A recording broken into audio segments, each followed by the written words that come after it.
Happy Friday, guys. I got a few minutes before this first stop. I got a really fun Bible study planned this weekend, maybe two.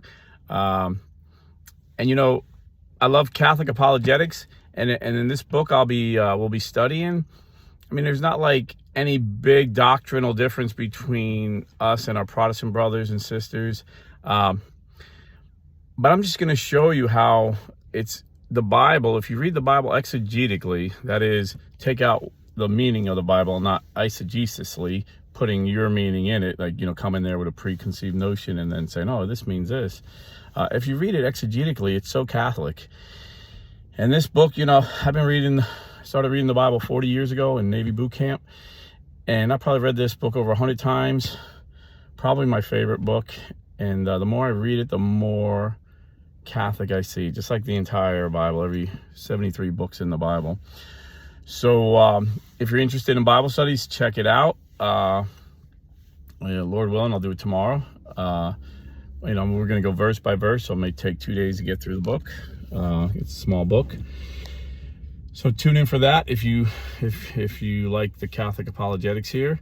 But if you like politics, I just want to encourage you, and mostly we do Catholic apologetics here, but we are in a political season, and everything affects us. Everything affects the church, everything affects our family, politics affects everything. So I'm going to keep you guys informed the best I can.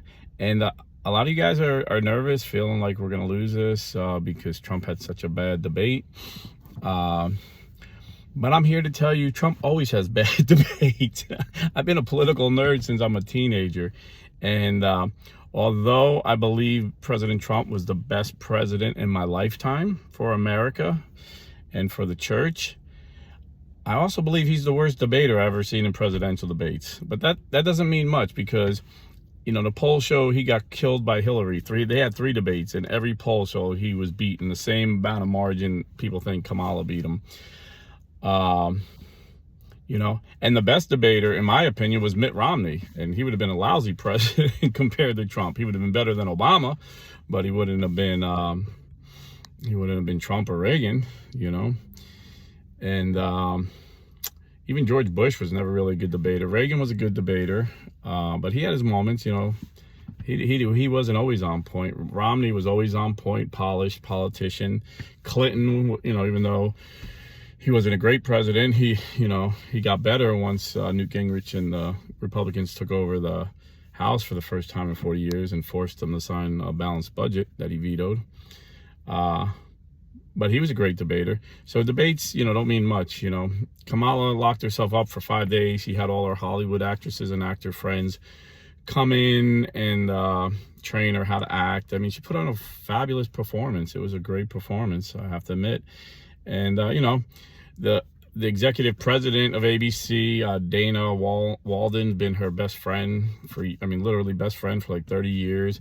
The woman moderator, Lindsay, whatever, she was a sorority sister. I don't know if they were in the college at the same time, but they went to the same sorority. I mean, the latest Pew Research polls show that in this, since Harris was nominated, or however they do it in Democrats, they just pick their party bosses, just pick. This time was more evident. They always just pick, they rig it for the guy they want to pick. This time they just said, no, she's it. So told everybody shut up and sit down. That's the way the Democrat Politburo does it. So but ever since she's been their nominee, ABC News, every report, like they rank, they do this all the time, had 100% positive. Every article about her was a positive, 100%. That's, and CNN is always up there in the 80s and 90s, but ABC just outdid everybody. 100% positive, and then for Trump, 97% negative. So they really outdid themselves. So this was so biased. I mean, it was just so ridiculous that everybody's seen it. It was just ridiculously biased. But even so, a good debater could have turned it around and made it work well for him. Newt Gingrich, I remember one of the debates, it was a primary, but the moderator was like getting involved. He was very biased, and Newt Gingrich just like put him in his place. And a good debater could do that. But not every good CEO, not every good leader is a great communicator. They're all about business, getting things done. They don't like to play games, and that's why Trump's not a great debater. And I made a video the day before, the day of, my advice to Trump, and it was tongue-in-cheek because I knew he wouldn't take it. I was saying, start off nice, calling her Madam Vice President and being polite and just flipping the script. But he is who he is, and it's a double-edged sword. People like him because he's real, and people dislike him because he's real. Everybody wants to play these fake political games and be real polished like an actress or actor. But if I was Trump in there, he could have very easily flipped the script if he was a skilled politician. He's a great businessman and a great leader and a great president, but he's not a skilled politician. So a skilled politician or a skilled debater could have easily flipped the script when that ABC host, David Muir, said to him, I didn't sense sarcasm. He should have just stopped him right there and was like, am I debating you or am I debating the vice president? And he should have kept using that line. I was like, in my head, I was like, just say this, And then when he said, ask Kamala, they want abortions in the 8th and 9th month, and then again the moderator starts debating him, which is not the job of the moderator. He says, well, what do you say about that, Kamala? And let them debate. That's what a debate is. But this was so ridiculous. This was so out of order. He starts debating Trump, saying, no, that's a lie. There's no state that allows abortion in the 7th, 8th month. Trump should have said again, okay, am I debating you or I'm debating her? Because if I'm debating her, I want to ask her this question. If this doesn't happen, how come you voted twice against the Baby Born Alive Act? This is babies being born. Because that was another thing. He says, what you're saying, there's infanticide too. After the baby's born, they let it die. And he was saying, no, that doesn't take place. So he could have easily said, okay, Kamala, I'm debating her now, okay? That's what he should have said to the host. Okay, Kamala, since you don't want to ask her any hard questions, I'll ask her. That's what he should have said. And he should have said, okay, Kamala, if it doesn't happen, how come you voted twice, you're on record when you were a senator, against the Baby Born Alive Act, which would have made it against the law to let a baby die who could survive an abortion? And how come your vice president, Tim Walz, reversed the Baby Born Alive Act when he became governor? See, before he was governor, if a baby was born alive during a botched abortion, the doctors were required to save the baby. But he reversed it, and very shortly, in a very few months, 8 babies died because of that. That could have lived. They let 8 babies die outside of the womb. And it was so embarrassing to Tim Walz, he changed the law and said, don't report this. You don't have to report it. So we don't know how many babies died outside of the womb. And also, you keep saying there's no state that allows 6, 7, 8, 9th month abortions. There's 11 states, and he should have named them. There's 11 states that says if the doctor thinks it will affect the health, not the life of the mother, affect the health of the mother. And Planned Parenthood regularly says, well, it'll cause depression, it'll cause postpartum, and they kill the baby in the 7th, 8th, 9th month. So he could have flipped that script on him. And I would have just kept, every time the moderator would fact check him, I would be like, am I debating you or am I debating her? And then when he wouldn't fact check Kamala, because now we have an ABC whistleblower saying that she was given assurance that they won't fact check her, but they're going to fact check him. And supposedly they told him what, heads up, what they were going to fact check him on. I don't know, this is a whistleblower, ABC News. We'll see if it's real or not, or if it's, bogus, but I wouldn't be surprised. I mean, Julian Assange caught CNN giving the answers to Donald Brazil, working for CNN, giving the answers to Hillary Clinton when she debated Bernie. So I wouldn't be surprised. So when Kamala says, I am not against fracking, I made that clear in 2020.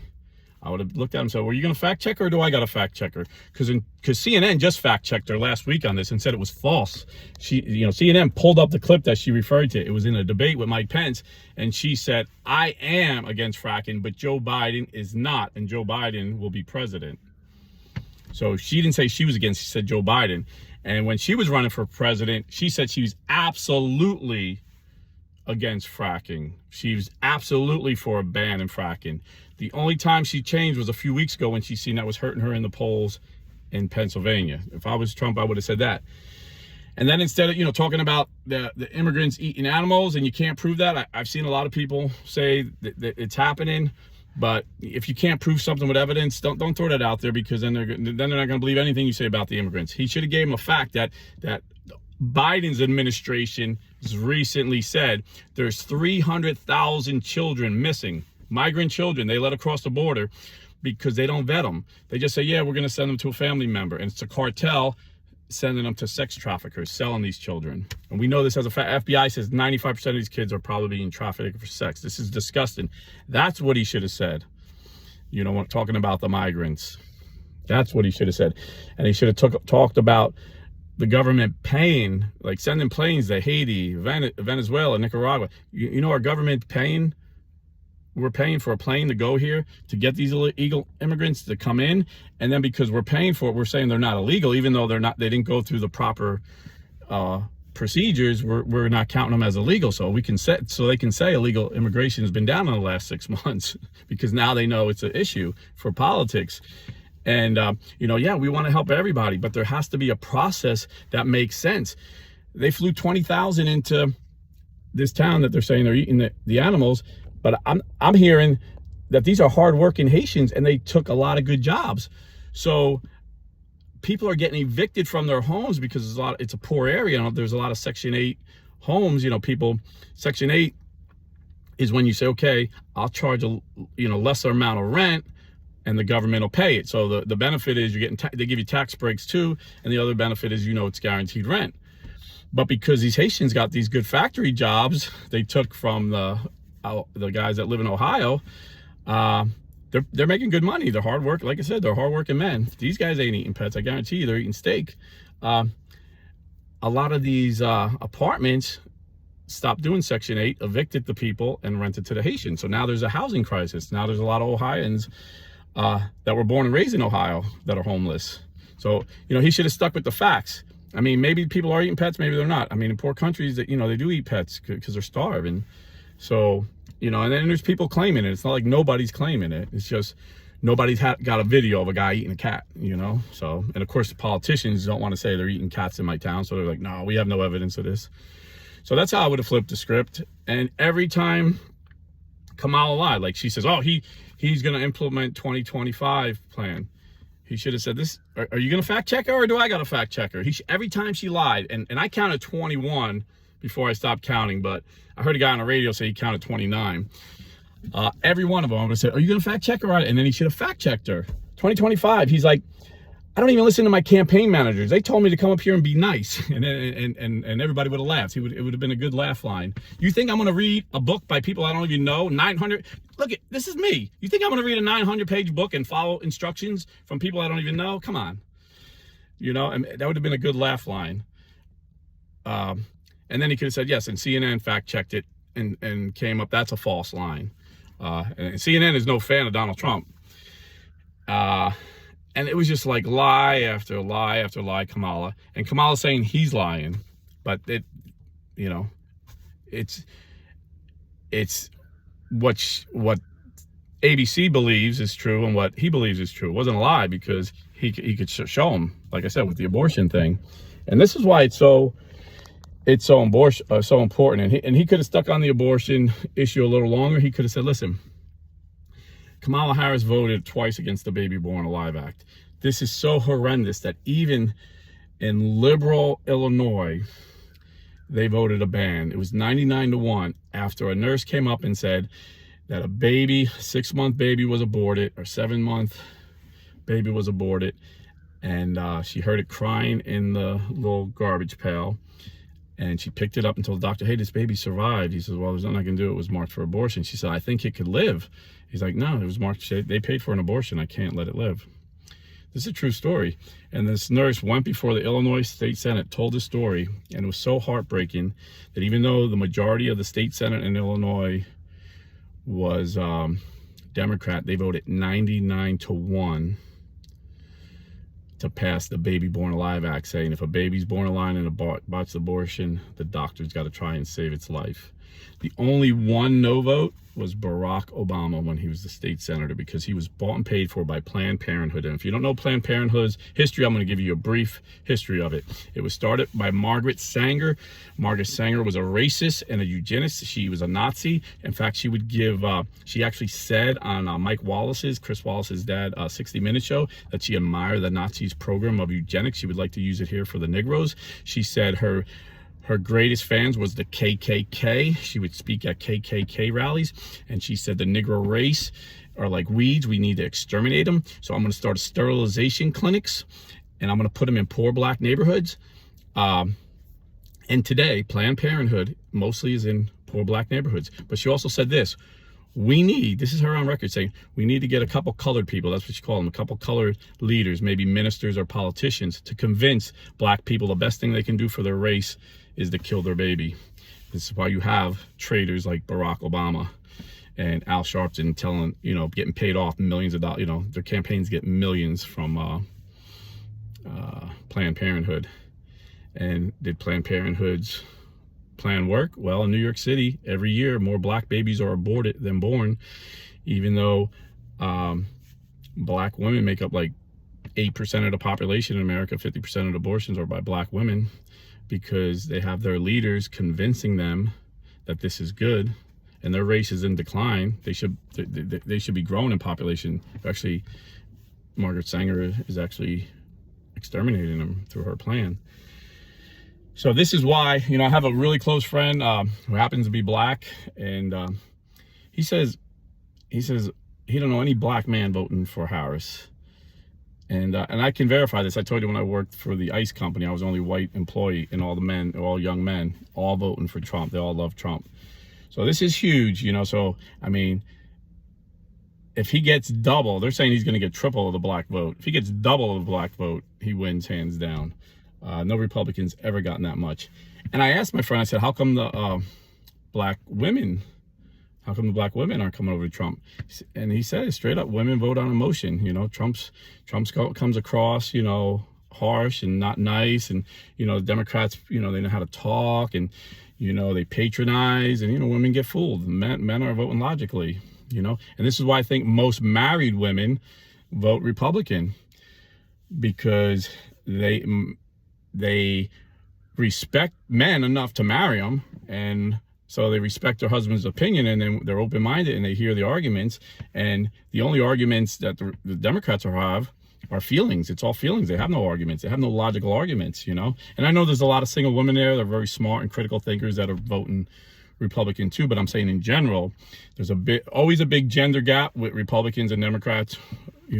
Single women overwhelmingly vote Democrat. Men, single or married, overwhelmingly vote Republican, and married women generally vote Republican. It's just the way it is. So I just wanted to tell you this to encourage you. A bad debate, ain't gonna do nothing. I mean, they didn't ask Kamala about Joe Biden, so I would have said, since if I was Trump, I would have said it again. Since it's 3-1.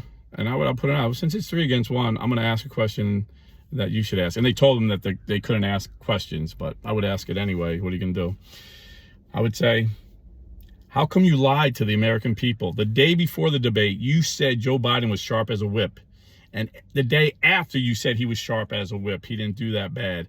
And every day after, you said he's smart. There's nothing wrong with him. He's running. Until Nancy Pelosi, Obama, and Clinton and Schumer told him he's not going to get another cent, and basically said they're going to, 25th Amendment him, say he can do it, and throw him out. They said you can go out the easy way or the hard way. And then once he was forced to resign, you never apologized. Why did you lie?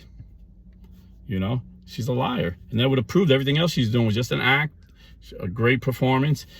But Trump's not a good debater, because guys like him, I know guys like him, they're all about business. They don't like to play games. It's all business. Let's get this done. And he got it done. He got gas under $2 a gallon. He got me a raise because he gave such a big corporate tax break that every company, every blue collar company, every truck driver I knew got a raise and a bonus, or both, either or both.